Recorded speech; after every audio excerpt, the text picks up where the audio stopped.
Hi there, I'm Lena Anani, and you're listening to She Wrote a Book, where I interview amazing women from all over the world who also happen to be published authors. I created this show to educate, entertain, and inspire you to be the voice you want to hear in the world.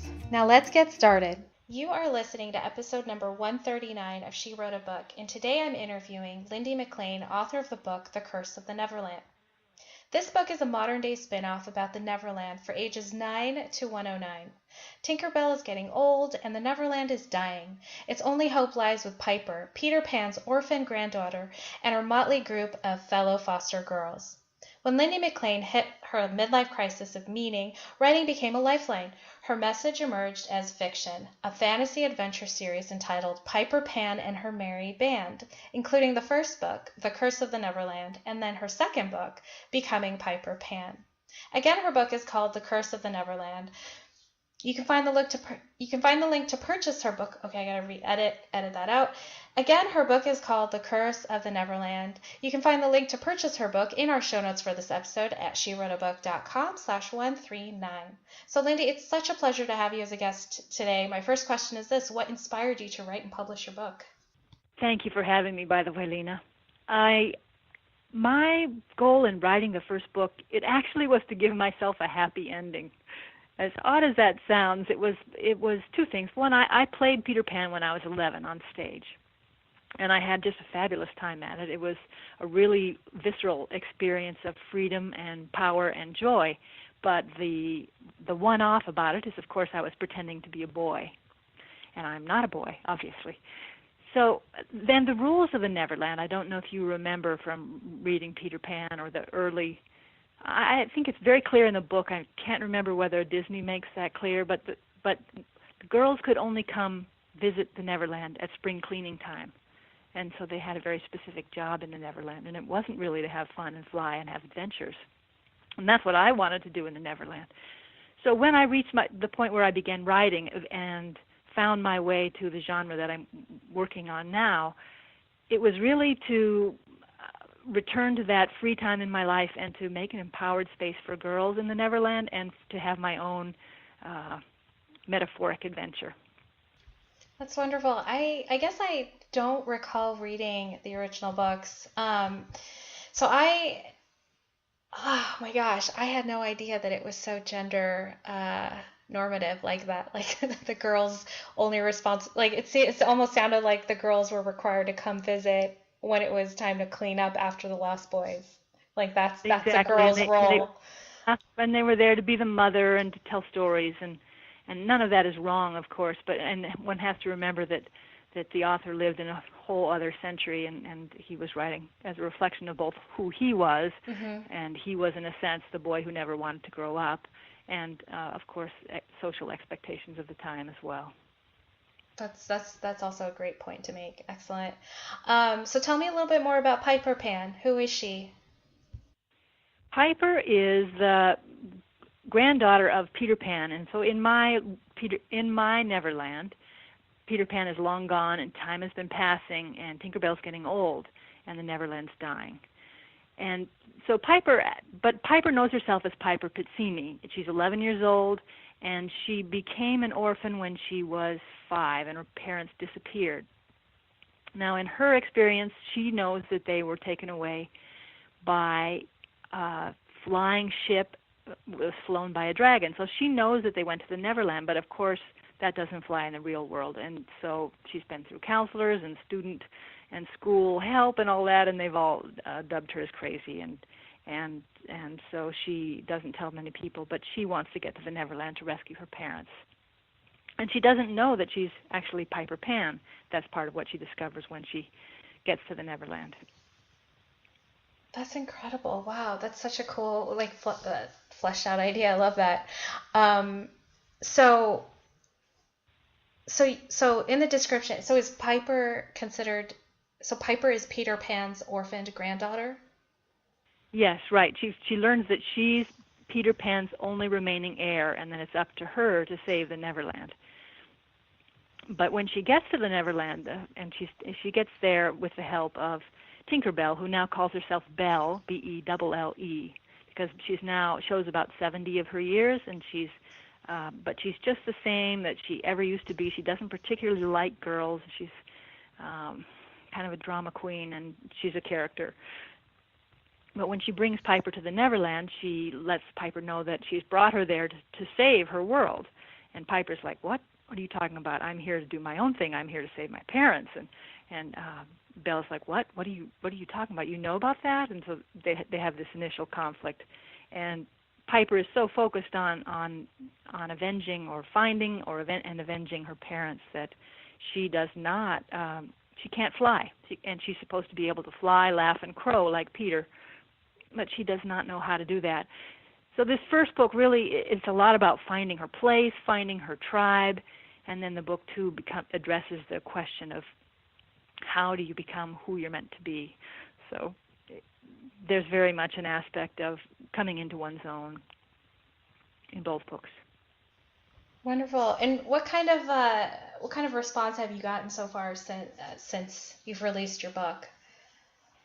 The people who read it love it. They really do. I find that most of my readers are people, women in general. I was going to say my age or above. I think anywhere once a woman is no longer too busy raising her own children to read fiction is honestly kind of the descriptor. And then they buy it and they read it and then they share it with their with kids in their lives who are within that kind of 10 to 12 sort of area. Why do you think they end up sharing it with the younger kids in their lives? It's actually, it does fall within the genre of middle grade fiction because the heroine is 11 years old. And when you get to fiction and dividing how you decide whether a book is middle grade or whether it's young adult, a lot of it has to do with the age of the hero or heroine, because kids read up, and if the hero is too young, then someone who's 13 won't be interested in reading about an 11-year-old. At least that's the way it's based. That's the theory. That's awesome. It sounds like you've done a lot of research on that area and who's going to read your book and stuff. But I do love how you say it's for ages 9 to 109. Like it's clear. Yeah. It's a book for everyone. I love that. So let's talk about the process of writing this book. And I'm gonna go ahead and throw this out there and let the listeners know that I was there when Lindy pitched her idea to an amazing group of women this was in 2011, and she was telling all of us about this book that she's writing. It started out as a screenplay, right? Actually, it started out as a book, and then my ultimate goal is to have it become a movie. So I began to think of it more as a screenplay, and I did do a screenplay version, which needs some help, but that's how I did it, and then it evolved from there. That's incredible. I love that, and you were so flexible with it, and it's just so wonderful to have seen you talk about the ideas, and then to finally to see it published and as a physical book out there in the world that people are reading and enjoying and sharing with the younger ones in their lives. How does that make you feel as an author? Well, it's such a journey. I was just going to say, how that feels. It's almost surreal in a way. I think what happens to me is this last year I was at several holiday fairs, craft fairs, where I could have a table and sell my books. And people come up and they look, and then they start to understand that I wrote it, because I might be there just selling somebody else's books, So they, "Oh, you wrote it? Oh, you're an author?" And I always almost look behind myself to see who they're talking about, because there's that aspect of whenever you're working to accomplish something, it's challenging, and it's hard, and I feel like a beginner all the time when I'm working on things, because there's always so much more to learn.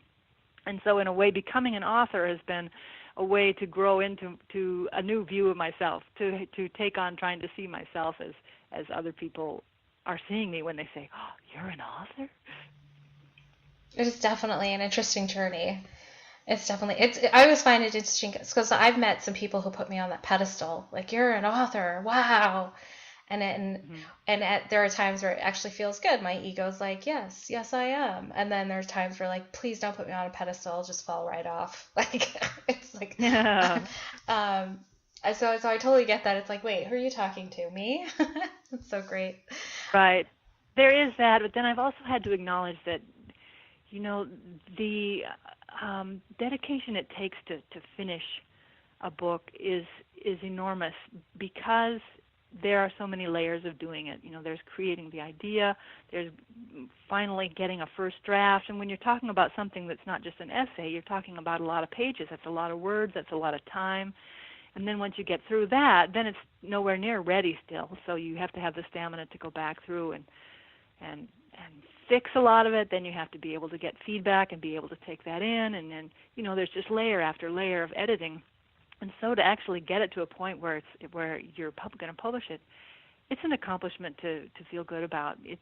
And in a way, while I want to say, no big deal, it's just what I did, because I feel that way a lot. But on the other hand, not everyone has done it. So I think it's fair to say, yes, I am. Thank you.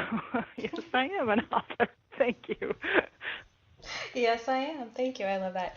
Okay, and so that brings me to my last question for you is, what do you love most about being an author? Well, I think it really is that. It's two things. Certainly it stretches my own concept of myself, like I just said. But for me, as a writer of fiction, there's something magical about when someone enters into this world that I've created and gets it and has a wonderful time. They've been moved, they've laughed, they've cried, they've enjoyed the adventure, and that's enormously satisfying to have been able to share that with someone. Well said.